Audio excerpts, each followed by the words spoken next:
On Father's Day, my daughter sent me a gift box that was supposed to be a surprise. But my wife looked at it and whispered, "Don't open it." I asked why. "Can't you see?" I looked closer and froze in shock. 10 minutes later, the police arrived. You won't believe what was in the box.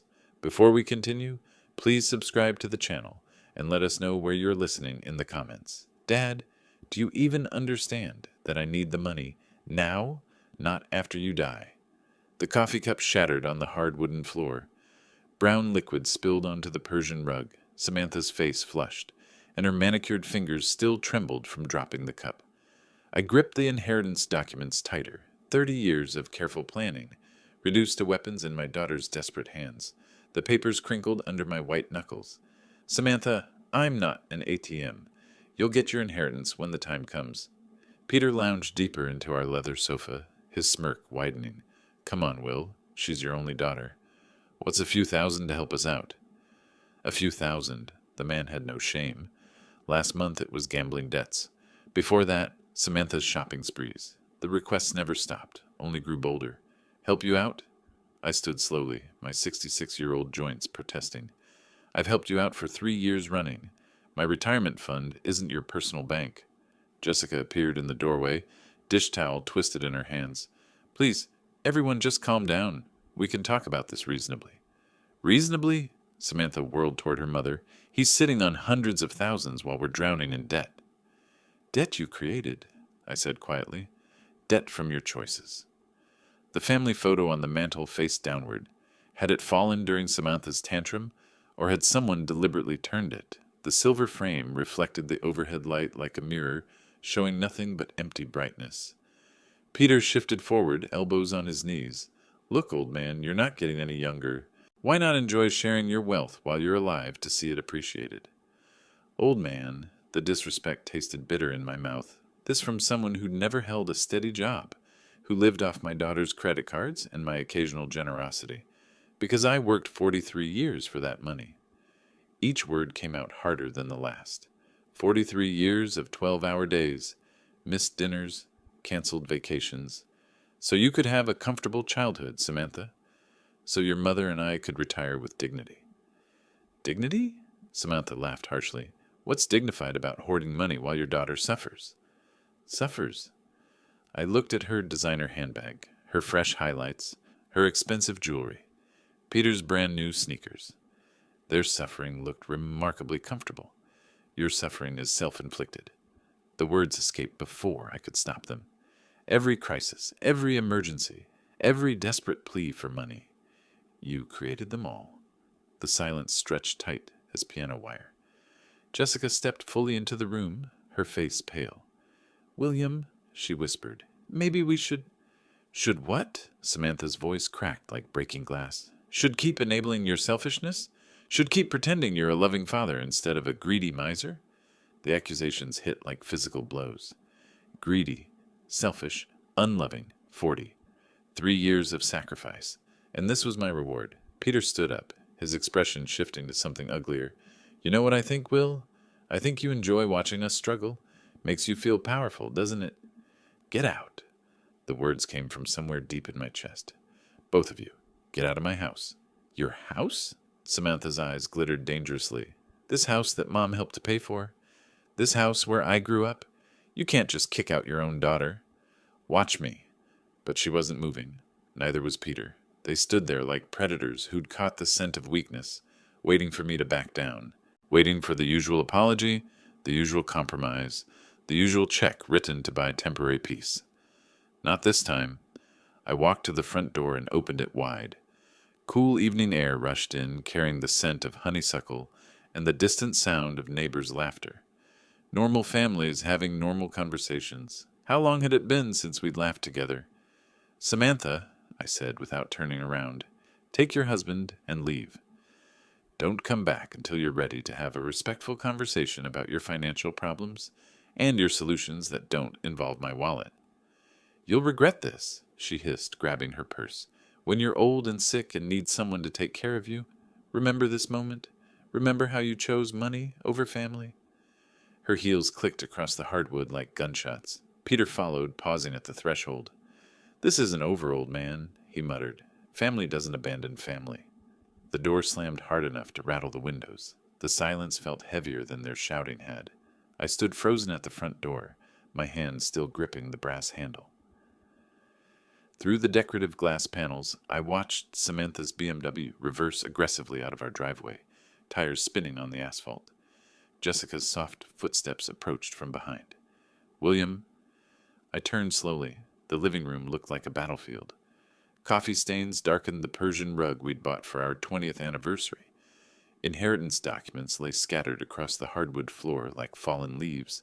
The overturned family photo caught the lamplight, its silver frame winking mockingly. 43 years, I whispered, more to myself than to her.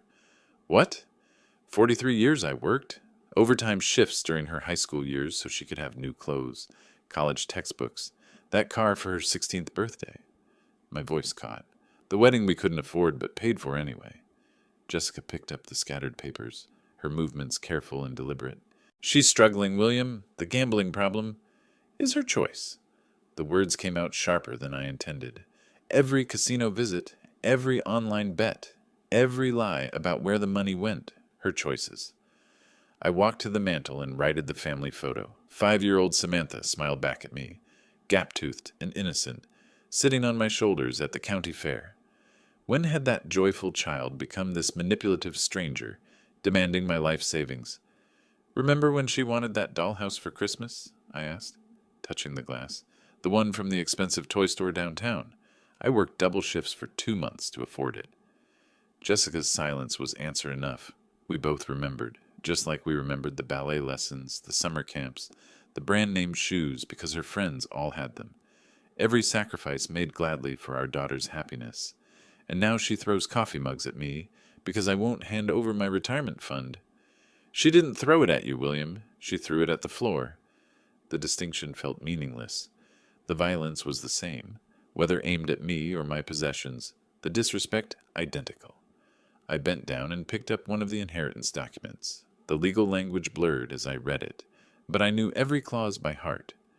Years of careful planning, conservative investments, delayed gratification. All so Samantha would be financially secure after we were gone. Peter's influence, Jessica said quietly. He fills her head with these ideas about what we owe her. Peter didn't create her greed. He just gave it permission to show itself. The harsh truth hung between us. Our daughter had become someone we barely recognized, and we'd enabled it by always giving in, always writing the check, always smoothing over her latest crisis with our money. My phone buzzed, a text message from an unknown number, but I recognized the writing style immediately. Dad, I hope you're happy. Kids need winter coats and school supplies, but apparently your precious money is more important than your grandchildren. Don't expect to see them anytime soon. Grandchildren, the ultimate weapon in Samantha's arsenal. Emma and Jake, 8 and 6 years old, innocent casualties in their mother's war for my wallet. She knew exactly where to strike to cause maximum pain. I showed Jessica the message. Her face crumpled. She wouldn't really keep them away from us, would she? But we both knew she would. She'd done it before, during smaller arguments. A week here, 2 weeks there.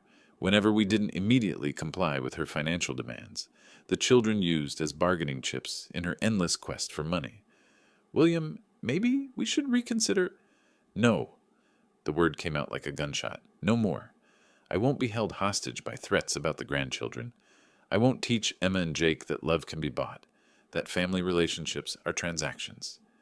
Jessica flinched at my vehemence. In 38 years of marriage, she'd rarely seen me this angry. Even during our worst arguments, I'd never spoken with such cold finality, but something had shifted tonight. Some fundamental understanding about my daughter, about our relationship, about the future I'd imagined for our family. The illusion of loving sacrifice had shattered as completely as that coffee mug. My phone buzzed again. 6 days later, I sat on our front porch with the Sunday paper, trying to find normalcy in the Father's Day morning routine. The coffee had grown cold in my mug, but I held on to it anyway, watching neighbors emerge for their weekend activities. The Hendersons were loading their car for what looked like a family outing.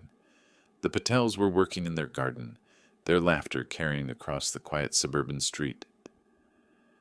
Jessica moved around inside the kitchen, the soft clatter of breakfast dishes drifting through the open window. We'd spent the week in careful conversation, dancing around the Samantha-shaped hole in our family dynamic. Neither of us had heard from her since that night. No calls, no texts, no surprise visits demanding money or reconciliation. The silence felt unnatural. In 3 years of financial crises, Samantha had never gone this long without contact. Usually by day 3, she'd be calling with apologies and smaller requests, testing the waters before launching into her next major plea for money. But this was different. The completeness of the silence felt deliberate, calculated, almost like the calm before a storm. Part of me felt relieved, part of me worried. The rumble of a delivery truck broke through my thoughts. I looked up from the sports section to see a brown UPS vehicle slowing in front of our house. Strange, we weren't expecting anything, and Sunday deliveries were rare unless someone paid extra for weekend service. The driver hopped out, consulted his handheld device, then grabbed a medium-sized box from the back. He approached with the professional efficiency of someone working holiday overtime. "William Carr, that's me." "Happy Father's Day," he said, offering the package and his electronic clipboard. "Someone must think highly of you to pay for Sunday delivery." I signed my name, studying the shipping label as he walked away. No return address visible, just generic shipping information. The box felt surprisingly light for its size, roughly the dimensions of a shoebox, but weighing maybe 2 pounds at most. "Who's that from?" Jessica called from the kitchen doorway, wiping her hands on a dish towel. "No idea." I carried the package inside, setting it on the coffee table where inheritance documents had scattered just 6 days earlier. No return address. She approached, her expression curious but cautious.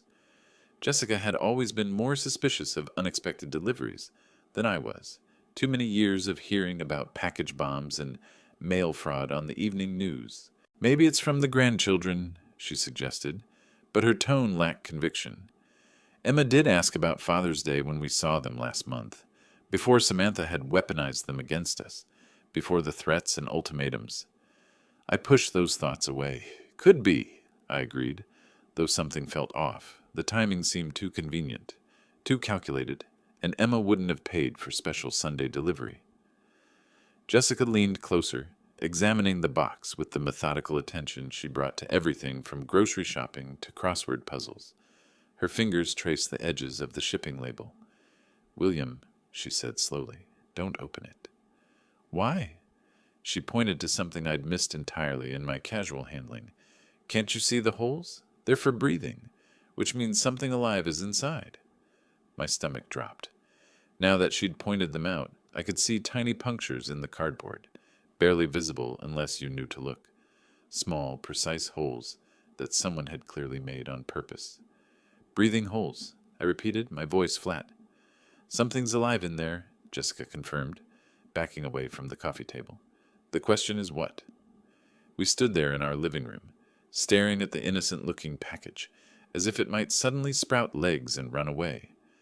The morning sunlight streaming through our windows seemed less warm now, the suburban quiet more ominous. "Who would send us something alive?" Jessica whispered, but even as she asked the question, I felt a cold certainty settling in my chest. The timing, the anonymous sender, the Sunday delivery that ensured we'd be home and unsuspecting. This wasn't a gift. This was something else entirely. From inside the box came the faintest sound, a soft rustling that made us both freeze. The sound stopped as quickly as it had started, leaving us in tense silence. Jessica grabbed my arm, her fingernails digging into my skin through the cotton of my polo shirt. "Did you hear that?" she breathed. I nodded, unable to trust my voice. Whatever was in that box was very much alive, and it was waking up. A soft hissing sound emerged from the cardboard, barely audible but unmistakably real. We both froze, staring at the package as if it might explode at any moment. The sound stopped. Silence stretched between us like a held breath. Then it came again, longer this time. A distinct hiss that sent ice through my veins. Jessica's grip on my arm tightened until her nails bit through the fabric of my shirt. "William," she whispered, her voice barely a breath. "Call someone. Now." My hands shook as I pulled out my phone, muscle memory taking over while my mind struggled to process what we were facing. The numbers felt foreign under my trembling fingers. What's your emergency? 911. We have a suspicious package here with something alive inside. The words tumbled out faster than I intended. It was delivered this morning with no return address, and it's making sounds. Sir, can you describe the sounds you're hearing? I glanced at Jessica, who nodded encouragingly. The hissing had stopped again, but we both knew it would return. Hissing, I said. Like... I couldn't finish the sentence. Like a snake. The thought felt too dangerous to voice aloud. Are there any visible threats or damage to the package? No visible damage, but there are small holes punched in the cardboard. Breathing holes. My voice cracked on the last words.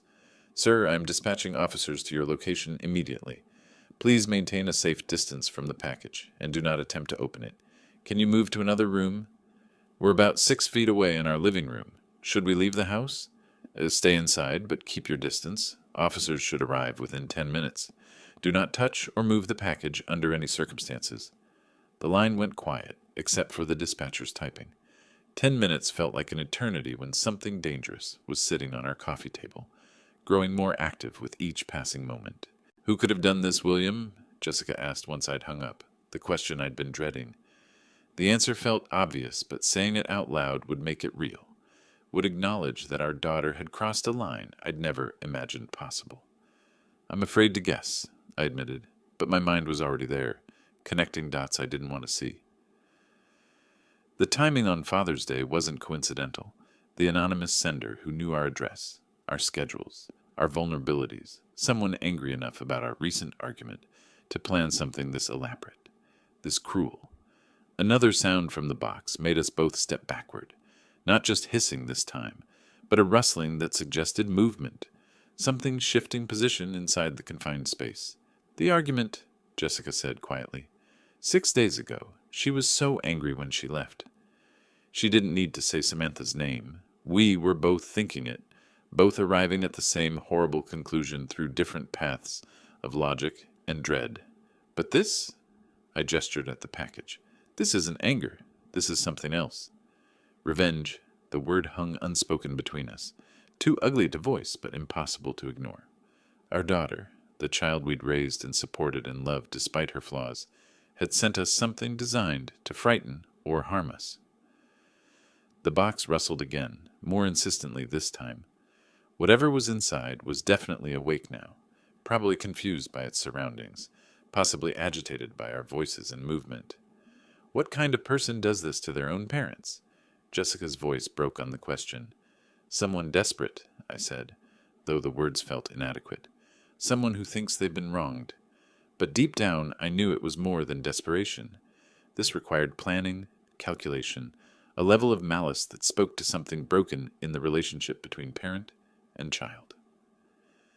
Samantha hadn't just lashed out in anger. She'd crafted a deliberate act of psychological warfare. The sound of car doors slamming outside made us both jump. Through the front window, I could see a police cruiser in our driveway, 2 officers walking toward our door with the purposeful stride of people trained to handle dangerous situations. Relief flooded through me so quickly it made my knees weak. Professional help had arrived.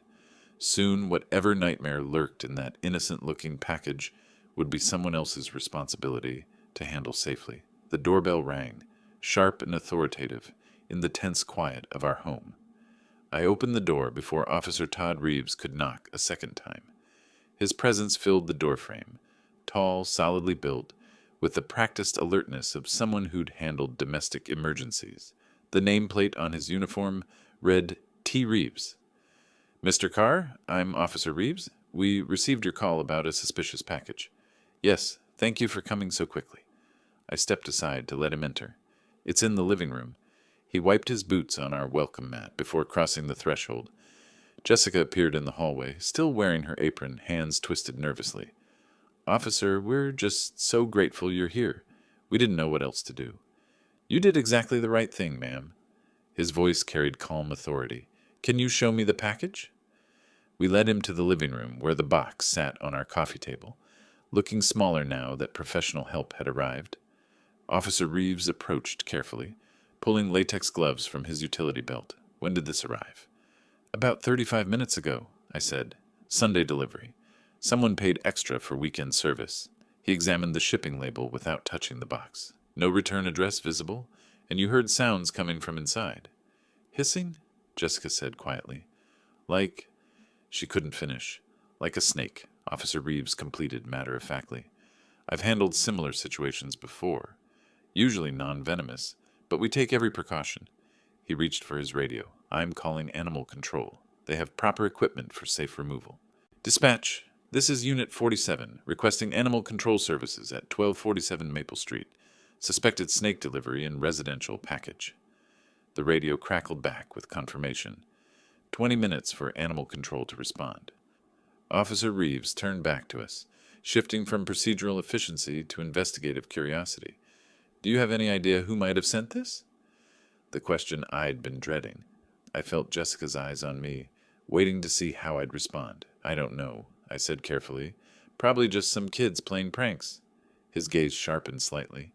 Kids would need access to live animals, shipping materials, knowledge of your address. This required planning and resources.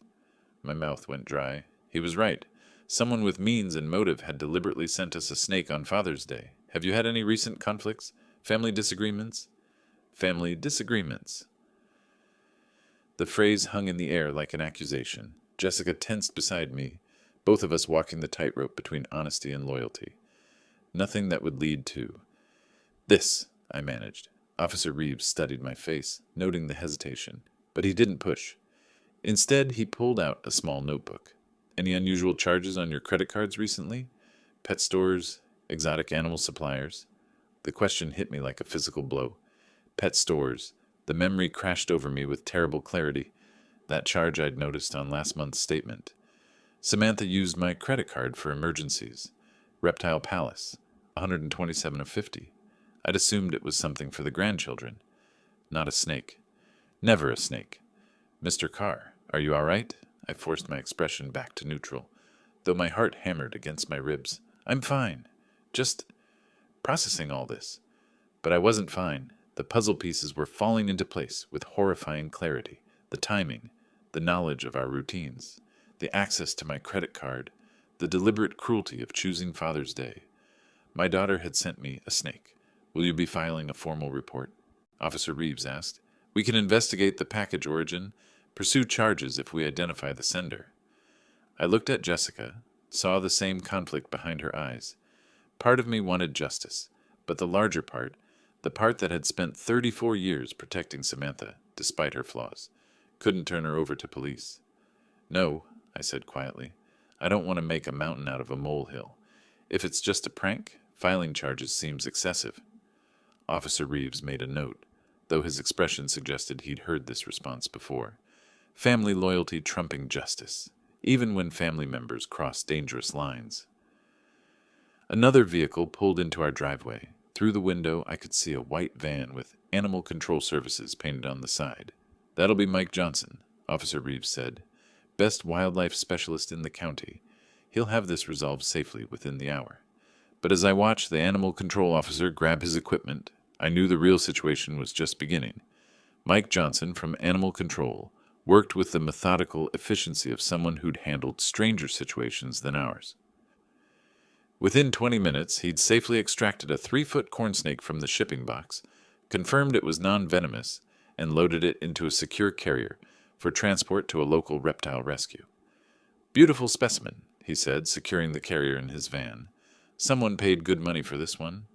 Corn snakes make excellent pets when properly cared for. Shame someone used it for whatever this was. Officer Reeves shook hands with both of us before departing. Call if you remember anything else about possible senders, Mr. Carr. Even pranks like this can escalate if left unchecked. I nodded, maintaining the facade of cooperation while my mind churned with darker possibilities.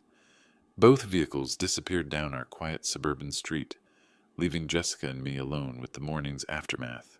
The living room felt different now, violated somehow despite the professional cleanup. The coffee table bore faint water stains where Mike had disinfected the surface.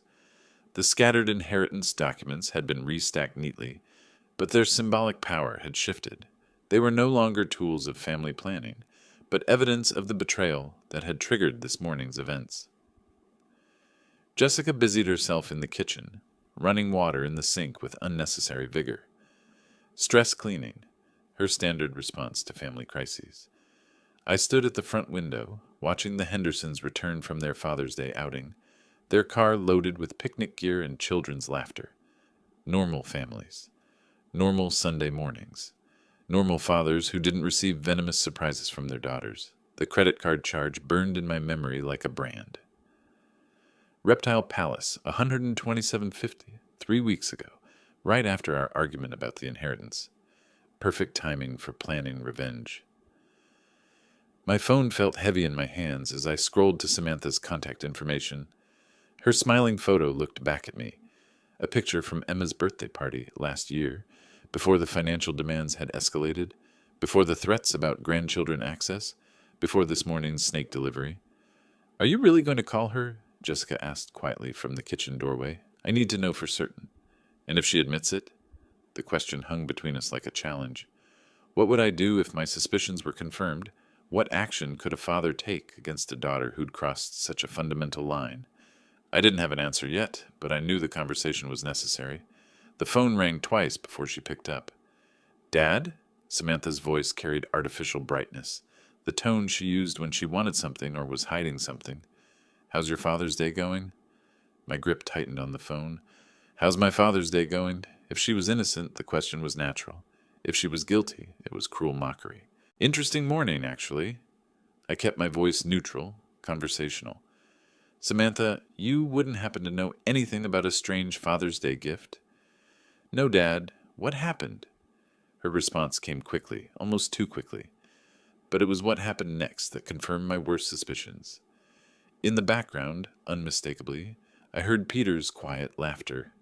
Not the surprised chuckle of someone hearing unexpected news, but the satisfied snicker of someone who thought they'd gotten away with something clever. The sound hit me like a physical blow. All doubt vanished in that moment of careless amusement. My daughter had sent me a snake, and her husband found it entertaining. "Just some confusion with the delivery," I said, fighting to keep my voice steady. "Nothing important. I should let you go." "Are you sure everything's okay? You sound strange." Strange. I was discovering that my only daughter had tried to terrorize me with a live reptile, and she thought I sounded strange. "Everything's fine, Samantha. Enjoy your Sunday." I ended the call before she could respond, before my carefully maintained composure could crack completely. The phone trembled in my hands as the full weight of betrayal settled over me. Jessica appeared at my side, reading my face with the intuition of 38 years of marriage. "You heard something?" Peter laughed. The words came out flat, emotionless. In the background. When she asked what happened, he laughed like it was the funniest joke he'd ever heard. Her hand found my arm, a steadying presence in the shifting landscape of our family dynamics. "What are you going to do?" I looked down at the phone, then toward my home office where the computer held access to bank accounts, credit cards, and all the financial tools that had kept Samantha afloat for 3 years running. "I'm going to teach my daughter about consequences." 7 o'clock found me sitting in my home office, door closed, computer humming quietly in the evening stillness. I'd spent the afternoon in careful thought, walking through our neighborhood, reviewing 30 years of financial decisions that had brought us to this moment. The anger had settled into something colder, more purposeful. My desk held the accumulated evidence of a father's generosity. Bank statements showing monthly transfers to cover Samantha's rent. Credit card bills I'd paid without question. Insurance premiums, car payments, emergency loans that were never repaid. 3 decades of enabling disguised as love. The leather portfolio beside my keyboard contained documents I'd reviewed dozens of times. Copies of checks written for her wedding, receipts from the car I'd sold to pay her gambling debts, bank transfers labeled emergency assistance that had become monthly obligations. Each piece of paper told the same story of a daughter who had learned to see her father as an endless source of money rather than guidance. The computer screen glowed as I navigated to our online banking portal. My fingers moved steadily across the keyboard, typing the familiar passwords I'd never shared with Samantha, though she'd managed to access plenty without them. First, the credit card account, the same one that showed the Reptile Palace charge from 3 weeks ago. Samantha appeared as an authorized user, a status I'd granted her during college for emergencies. 20-year-old emergencies that had multiplied into a permanent lifestyle. I clicked on Manage Users. The system prompted me with security questions, my mother's maiden name, the street where I grew up, simple answers that unlocked access to tools I should have used years ago. Remove authorized user? The screen asked in neutral blue text. My cursor hovered over Confirm for perhaps 10 seconds. Not from hesitation, but from the profound shift I felt occurring within myself. 30 years I've funded your irresponsibility. Enough, I clicked. User access revoked. Changes will take effect within 1 business hour. Next came the PIN changes. Samantha had somehow learned the numbers, probably watching over my shoulder during one of our many financial rescue missions. I selected new digits, the year Jessica and I were married, numbers that meant something to our relationship, but nothing to our daughter's schemes. The automated payments required more attention. Monthly transfers to her checking account, the recurring payment for her car insurance, a subscription service for her gym membership that she'd convinced me was essential for her mental health. Each cancellation required confirmation, a digital paper trail of my decision to stop being her private bank. My hands remained steady throughout the process. No trembling, no hesitation. This wasn't cruelty. It was overdue accountability. I remembered the conversation last month when she'd called, sobbing about the gambling debts, how she'd promised this was the last time, the final crisis I'd need to solve. I'd believed her, transferred another $5,000, and told Jessica we were helping our daughter learn responsibility. Instead, I'd been teaching her that consequences were optional. The final screen showed a summary of changes. Credit access removed, automatic payments canceled, PIN codes updated, the work of 30 years of enabling undone in 30 minutes of methodical clicking. Save changes? Outside my office window, the suburban evening continued its peaceful rhythm. The Hendersons were grilling dinner in their backyard. Mrs. Patterson walked her small dog past our mailbox. Normal families living normal lives, probably not dealing with adult children who sent live snakes as Father's Day gifts. I clicked Save. The confirmation appeared instantly.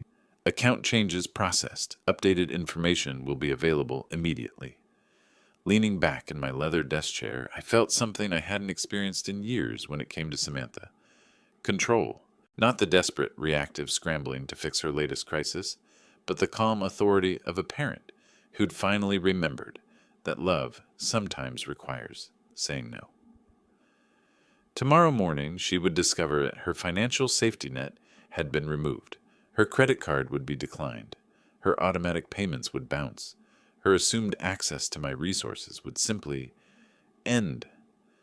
For the first time in decades, the consequences of her choices would be entirely her own responsibility. The phone on my desk remained silent, but I knew that wouldn't last long. Morning arrived with unusual peace. I sat at our kitchen table with coffee and the newspaper, watching sunlight filter through Jessica's herb garden on the windowsill. For the first time in years, I felt no anxiety about potential financial emergencies, no dread of manipulative phone calls. Jessica moved quietly around the kitchen, refilling my coffee cup with the comfortable efficiency of 38 years of shared mornings. She'd asked no questions about my evening in the office, but her slight smile suggested she understood perfectly what I'd accomplished. The phone rang at 8:15. Samantha's name appeared on the caller ID, exactly as expected. I let it ring twice more before answering, using those extra seconds to center myself. "Good morning, Samantha." "Dad, what have you done? My card isn't working." Her voice hit me like a physical assault, shrill with panic. I tried to buy groceries and it was declined. The automatic payment for my car insurance bounced. What is happening? I took a sip of coffee before responding. "Samantha, I know you sent me that Father's Day gift." The silence stretched for several heartbeats. When she spoke again, her voice had shifted from panic to defensive fury. "You've lost your mind. How could you set me up like this?" Set her up. Not, "What are you talking about?" or "What Father's Day gift?" The woman who had sent me a snake was now accusing me of setting traps. Her reaction told me everything I needed to know. I didn't do anything, I said calmly. I simply stopped paying for your irresponsibility. This is insane. You can't just cut me off without warning. I have bills, obligations, responsibilities. Responsibilities. I let the word hang between us, like the responsibility to treat your parents with basic respect, like the responsibility to handle your own finances instead of depending on mine. Jessica had stopped her morning routine to watch my face, reading my expressions for signs of stress, but I felt remarkably calm, almost detached from Samantha's hysteria. Dad, please, you don't understand. Peter and I are struggling right now. The apartment rent is due, and my car payment, your car payment that I've been making for 2 years, your apartment rent that comes out of my account every month. Perhaps it's time you understood what actual financial responsibility looks like. Fine. You want to play games? Her voice rose to a pitch that would have concerned me yesterday. Don't expect to see your grandchildren anytime soon. Emma and Jake won't even remember you by the time. Samantha. I cut her off with quiet firmness. Those threats stopped working yesterday morning. The phone went silent except for her rapid breathing. I could almost hear her recalibrating, searching for the manipulation tactic that had always worked before. I can't believe you're doing this to me, she whispered, switching to the victim voice that had opened my wallet countless times. I'm your daughter. I'm struggling. And instead of helping me, you're punishing me for something I didn't even do. Something she didn't even do. Still no direct denial, no confusion about what gift I'd referenced. Just the blanket deflection of someone who knew exactly what she'd done and was angry about facing consequences. Your struggle is not my responsibility, I said. Your choices created your situation. Your choices sent that package. Your choices will determine what happens next. You're being ridiculous. One little prank and you completely lose your mind. One little prank, there it was.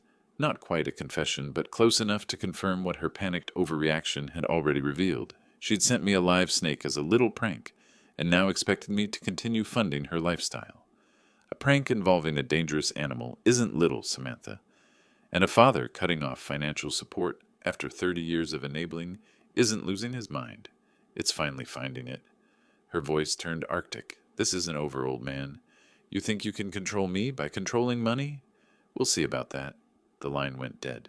I set the phone down gently and looked at Jessica, who had watched the entire conversation with growing admiration. The morning sunlight still streamed through her herbs. The coffee still tasted perfect. She's coming here, Jessica said quietly. I nodded. Probably with Peter. They'll want to continue this conversation in person. Are you ready for that? I thought about the question seriously. Was I ready for my daughter to arrive at our home with her unemployed husband, demanding access to money she'd never earned, threatening grandchildren she'd already weaponized? Yes, I said. I think I am. The sound of a car engine roaring into our driveway shattered the morning calm. Tires squealed against asphalt as the vehicle stopped abruptly, followed by the sharp slam of 2 car doors.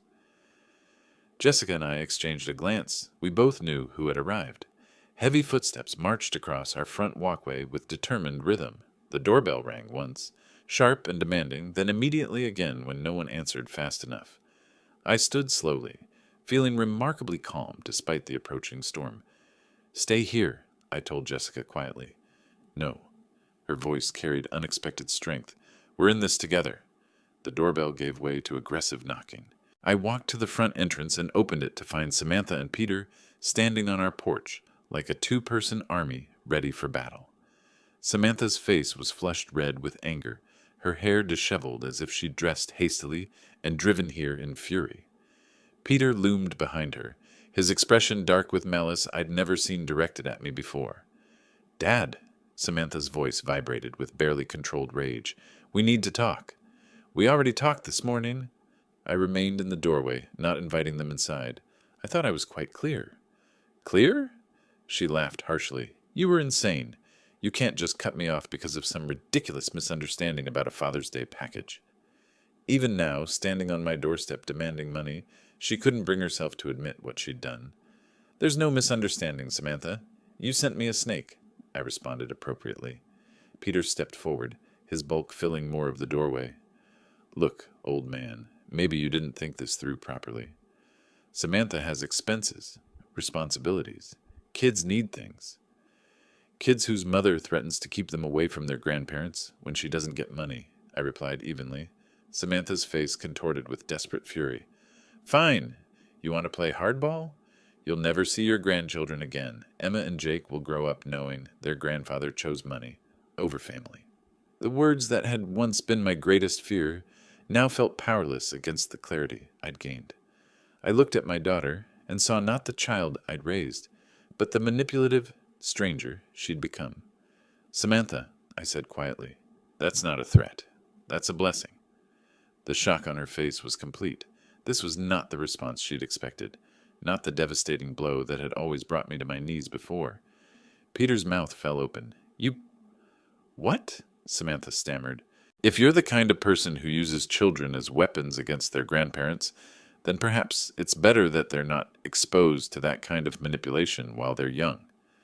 Peter's expression shifted to something darker. He stepped forward, close enough that I could smell the anger radiating from him.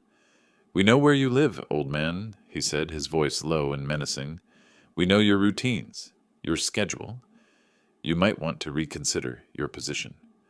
I felt Jessica tense behind me, but I remained perfectly still. Are you threatening me, Peter? I'm just saying that family relationships work both ways. You want to cut us off? Fine. But don't expect us to just disappear quietly. Actually, I said, that's exactly what I expect. And if you choose not to disappear quietly, that becomes a matter for the police rather than family negotiation. Samantha grabbed Peter's arm, perhaps sensing he was pushing into territory that could have legal consequences. But her touch didn't calm him. It seemed to fuel his aggression. You think you're so smart, Peter continued. You think cutting off our money makes you powerful? There are other ways to get what we need. I'm sure there are, I agreed. Like getting jobs, for instance. Novel concept, but people have been supporting themselves through employment for centuries. This isn't over, Samantha hissed, her desperation transforming into pure venom. You'll regret treating us like this. Family doesn't abandon family, and there will be consequences. There already are consequences, I said. You're living them right now. They stared at me for a long moment, perhaps finally understanding that no amount of threats, guilt, or manipulation was going to restore their access to my resources.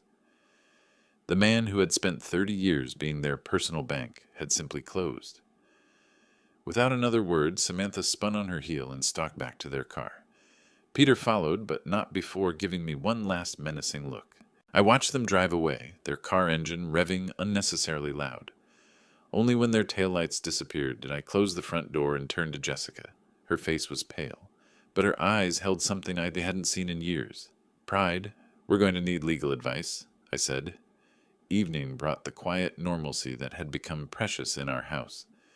Jessica and I sat at our kitchen table after dinner, the domestic routine providing comfort after the morning's chaos. She sipped chamomile tea while I nursed my second cup of coffee, both of us processing the day's events. The kitchen had always been our sanctuary for serious conversations. It was here we'd discussed buying the house, planned for retirement, talked through concerns about Samantha's early struggles with money.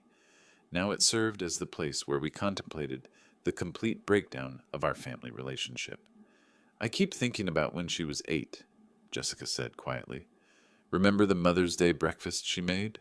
Burned toast and orange juice with too much pulp, but she was so proud. I did remember Samantha in her pink pajamas, standing on a kitchen stool to reach the counter, determined to surprise us with breakfast in bed. The memory felt like it belonged to someone else's family now. She used to draw us pictures, I said, stick figures of our family holding hands. I kept them in my office desk drawer for years. I still have some in that memory box upstairs. Jessica's voice carried maternal grief. William, she's still our daughter, despite everything that's happened today. The words I'd been expecting all day.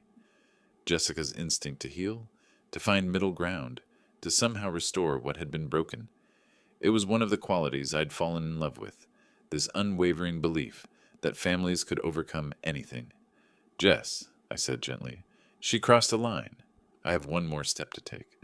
Her teacup paused halfway to her lips. What kind of step? I looked at my wife's face, seeing the concern there, the hope that whatever I was planning might somehow bring our daughter back instead of pushing her further away. How could I explain that bringing her back was no longer the goal? Something permanent, I said. Something that ensures this morning's scene never happens again. You're talking about changing the will. It wasn't a question. Jessica knew me well enough to follow my thought process, to understand that legal protection was the only solution left. Among other things, yes. She was quiet for a long moment, wrestling with the implications. Changing our estate planning would be more than a financial decision. It would be a formal acknowledgement that our daughter was no longer trustworthy. The grandchildren, she said finally, Emma and Jake, will be better off not learning that love can be purchased with money. I reached across the table and took her hand. Jessica, what she did today wasn't desperation. It was calculated cruelty. The snake, the threats, the manipulation, that's who she's chosen to become. But if we cut her out completely, we protect ourselves from future abuse. We protect our marriage from constantly managing her crises. We protect our retirement from being slowly drained away by someone who sees us as a resource rather than parents. Jessica squeezed my hand, her thumb tracing across my knuckles, in the gesture that had comforted me through decades of smaller challenges. This wasn't a smaller challenge, though. This was the end of something fundamental. Will it stop her? She asked. If you change everything legally, will she finally leave us alone? It will remove her incentive for contact. No access to money, no inheritance to protect, no leverage to maintain. She'll have to find other people to manipulate. The pragmatism of it felt cold but necessary. Samantha would move on to easier targets, people who hadn't yet learned to recognize her patterns. I hate that it's come to this, Jessica whispered. So do I. But I won't spend our remaining years being held hostage by threats and manipulation. I won't let her destroy what we've built together. Outside our kitchen window, the suburban evening continued its peaceful rhythm. The Hendersons were walking their dog. Mrs. Patterson was watering her garden. Normal people living normal lives. When will you do it? Jessica asked. Tomorrow morning. I'll call Margaret Summers first thing. She's handled our legal work for 15 years. She'll know exactly what needs to be done to make it ironclad. Jessica nodded slowly, accepting the inevitable even as it broke her heart. And if Samantha finds out? She will eventually, but by then the legal protections will be in place. Her anger won't be able to touch us anymore. I stood up from the table, carrying our empty cups to the sink. Behind me, I heard Jessica's quiet sigh. Not disagreement, but grief for the daughter we'd lost. Tomorrow, I would take that final step. Tonight, I would hold my wife and let her mourn the family we'd thought we were. Margaret Summers' law office occupied the third floor of a granite building downtown, its walls lined with legal volumes that spoke of 15 years protecting families like ours. I sat across from her mahogany desk with a manila folder of documents, feeling calmer than I had in weeks. William, she said, removing her reading glasses, when you called this morning, you mentioned needing comprehensive legal protection. Tell me what's been happening. Margaret had handled our wills, property transfers, and Jessica's mother's estate. She knew us as the stable couple who planned ahead and paid bills promptly. What I was about to describe would sound like a different family entirely. I explained the inheritance argument, the snake delivery, the blocked credit cards, yesterday's threatening confrontation. Margaret listened without interruption, occasionally making notes, her expression growing more serious with each detail. Peter said they know where we live, know our routines, I concluded. It felt like a direct threat. She set down her pen and leaned back. William, this goes beyond a family disagreement. You're describing harassment and intimidation. We need to address this on multiple fronts. That's what I was hoping you'd say. Margaret pulled out a fresh legal pad. Let's start with your will. You mentioned wanting to restructure your inheritance? I want my money to go to my grandchildren's education, not to my daughter's casino, I said. That's a wise decision, William. Her voice carried professional warmth. We can create an educational trust fund that provides for Emma and Jake's schooling, college expenses, and legitimate educational needs, while preventing any access by their parents. She outlined the framework. An independent trustee would manage the funds, releasing money only for documented educational expenses. Samantha and Peter would have no access, no control, no ability to manipulate the children's inheritance. What about Jessica? I asked. Fully protected, of course. The house, your retirement accounts, her security, nothing changes there. This only affects what would have gone to Samantha. Next came the restraining order documentation. Margaret opened a new file and began systematically recording yesterday's confrontation, the threatening language, the escalating pattern that had culminated in actual intimidation. The snake incident is particularly concerning, she said, writing quickly. Using live animals to frighten elderly parents shows planning and malice that courts take seriously. How long does this process take? The will modifications can be finalized within the week. The restraining order can be filed today. Once it's granted, any contact from Samantha or Peter becomes a legal matter rather than a family dispute. I felt something release in my chest, a tension I'd been carrying for months.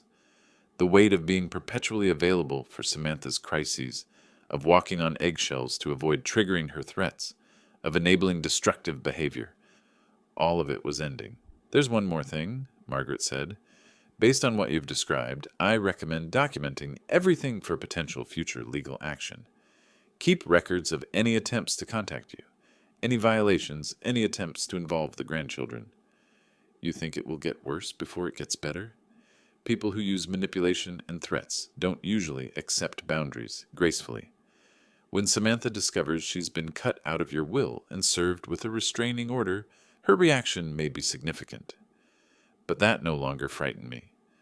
With legal protections in place, her anger would be directed at a system designed to handle such behavior, not at two elderly parents trying to enjoy their retirement. Margaret's assistant brought in the prepared documents. As I signed my name to each page, I felt the satisfying finality of decisions made and implemented. 30 years of financial enabling was officially ending. Our home would be legally protected from harassment. The restraining orders should be approved by end of business today, Margaret said. Court officers will serve both Samantha and Peter by tomorrow morning. After that, any contact with you or Jessica becomes a criminal matter. I stood to leave, shaking hands with the woman who had just helped me reclaim control of my own life. Outside her office windows, the city continued its normal rhythm. "William," Margaret called as I reached her door, "you've made the right choices. Your family's safety and security come first." I nodded, tucking the folder under my arm.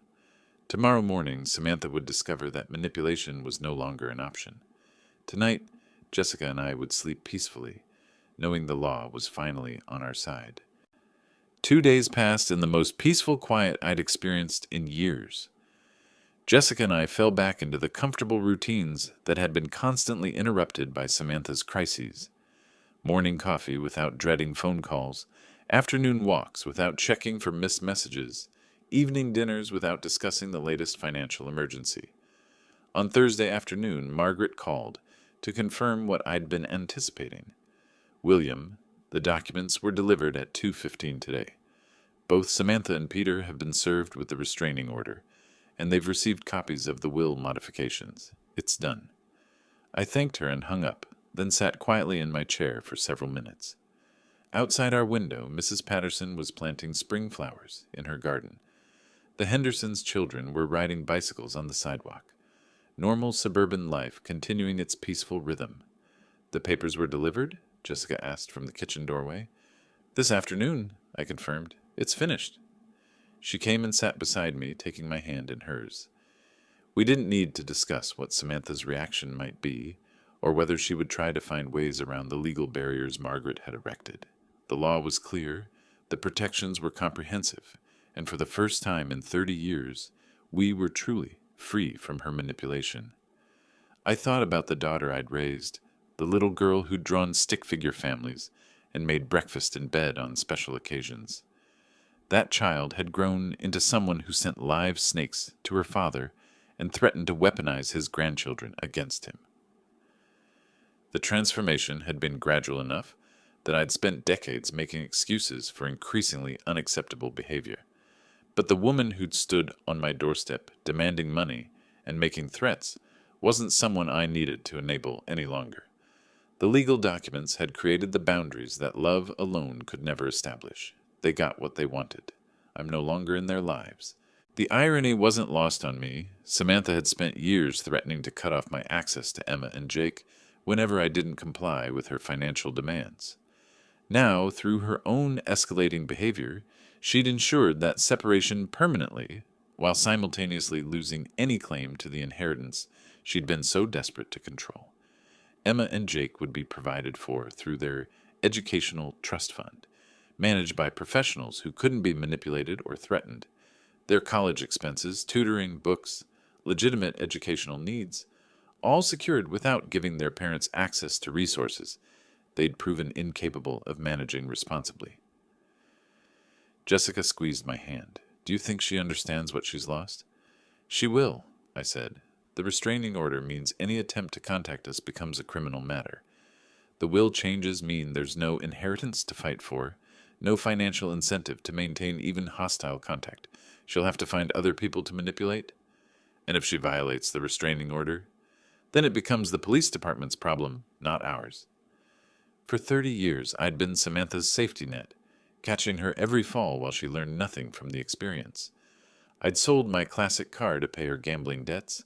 I'd covered her rent when she claimed unexpected emergencies. I'd written check after check, always believing that this time would be different. This crisis would be the last one. The snake had been her final communication with me. Everything she wanted to say about our relationship had been contained in that box. Dangerous, venomous, designed to frighten and intimidate. But instead of driving me back into compliance, it had driven me to Margaret's office and the legal protections I should have sought years earlier. As the sun set through our kitchen window, Jessica and I prepared dinner together with the easy cooperation of a couple who no longer carried the weight of constant family drama. No phone calls interrupted our conversation. No emergency texts demanded immediate financial rescue. No threats hung over our heads about access to grandchildren. The quiet felt profound, like the silence after a long, exhausting storm has finally passed. Tomorrow we would wake up in a house legally protected from harassment. Our retirement savings would remain intact, earning interest for our own security, rather than being slowly drained by someone else's poor choices. Our marriage would continue without the constant stress of managing an adult child's manufactured crises. I had reclaimed my role as a father who loved his daughter enough to refuse to enable her destruction of herself and others. Legal boundaries had replaced emotional manipulation. Professional consequences had replaced family guilt. The law had given me back my life. Tonight, for the first time in decades, I would sleep without wondering what tomorrow's crisis would cost me. If you like this story, please like this video, subscribe to the channel, and share your impressions of this story in the comments. To listen to the next story, click on the box on the left. Thank you for watching.